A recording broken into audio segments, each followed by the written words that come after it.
Bom, o index criado, vamos criar os demais arquivos que nós vamos precisar. Novo arquivo, edit blade.php, sempre lembrando de colocar o blade.php. Novo arquivo, show.blade.php.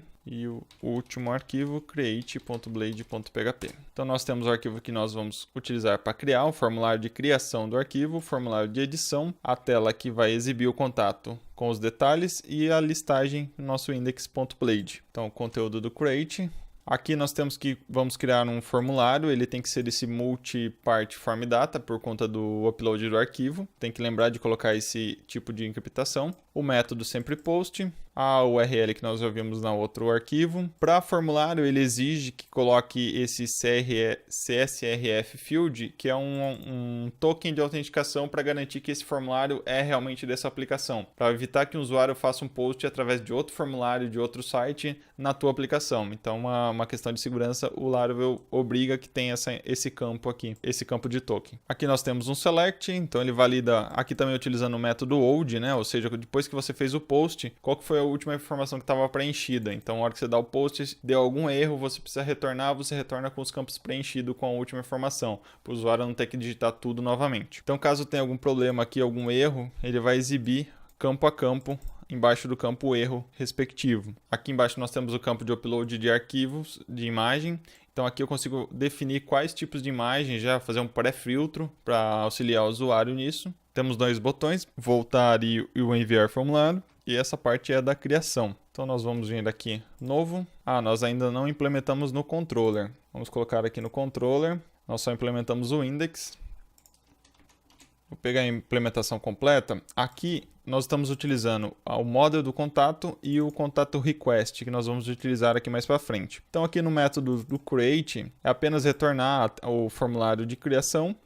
Depois que ele fizer o formulário de criação, ele vai fazer um post para o store, que é para armazenar a informação, então ele vai validar antes utilizando o contato request. Validou a informação, está tudo ok, ele cria o registro no banco de dados. É só uma classe, create e as informações. Aqui eu estou dando request all. Nesse request all vem também, por exemplo, o campo token. O que evita que ele não dê erro nesse campo token? É aquela informação que a gente colocou lá no nosso model, dizendo quais campos podem ser preenchidos. Ou seja, apesar de nós colocarmos aqui no controller um request all, ou seja, tudo que tiver vindo do formulário de um request, eu só vou preencher os campos que estão permitidos lá no Fillable. Então é uma garantia também que não dê problema de a gente mandar algum campo oculto só para alguma tratativa aqui no controller e isso não ir para o banco e dar um erro na hora de salvar. E após salvar, eu redireciono para a página inicial de contatos, que cai na listagem. O método para exibir também, ele obtém a informação no banco, então ele dá um find do ID, traz ele para o objeto contato,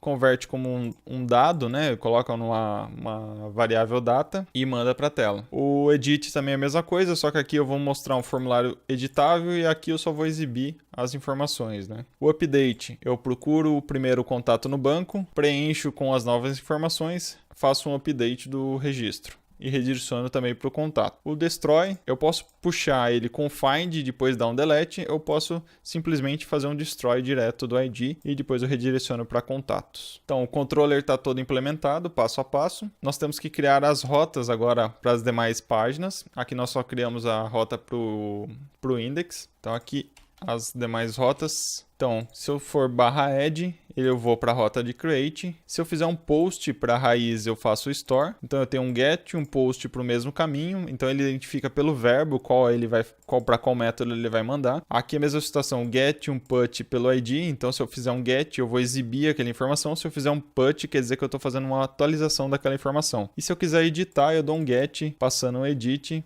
e o método edit. Então temos dois gets aqui com ID, então por isso que um deles eu preciso passar o edit para a gente saber qual a operação, para eu conseguir diferenciar quando eu estou exibindo e quando eu estou editando.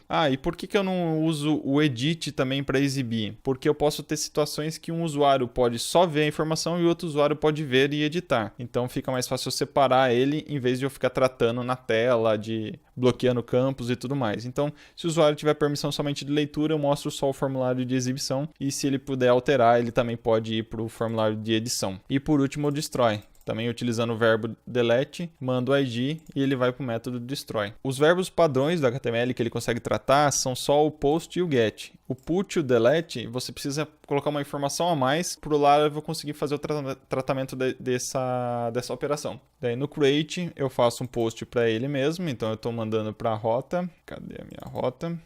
Create. Então aqui eu mando um post para a rota raiz, então eu vou para a store. Então no create armazena esse novo registro. Eu faço um post para a própria raiz, passando o campo de token. O próximo é o edit aqui. O edit, deixa eu pegar o conteúdo dele. No edit é praticamente o mesmo conteúdo lá do create, só que agora eu tenho que informar o método. Então, qual verbo, né? Aqui no HTML eu só consigo passar o verbo post. Então, para me dizer que ele é um post, mas é no tipo de atualização, eu mando utilizando do próprio layout do Blade, que ele cria um campo do tipo put. E o Laravel consegue tratar que isso é um update e fazer o roteamento certo para a rota put. E é o mesmo caso para o delete. Então, e aqui é uma outra forma de você colocar o campo de token. Então, ou você coloca utilizando, aqui você está utilizando métodos do layout Blade, e aqui você está utilizando do Laravel padrão, dentro de um tag do Blade, mas você está usando um método padrão do Laravel. No formulário de show, que é onde você exibe ele, nós temos o método delete. Então aqui, é o mesmo caso do put, né? Eu só consigo passar o método post aqui. Aqui eu dou um delete. Então aqui eu estou dando um submit para excluir. E se eu quiser editar, eu estou indo para o caminho edit, passando um ID aqui embaixo. Quando eu vou excluir, então eu tenho que fazer uma validação se ele realmente quer excluir, né? Eu não posso sair excluindo direto. Então aqui eu utilizo aquela outra seção lá, o JavaScript, que está no final do arquivo do layout, então é o AppBlade.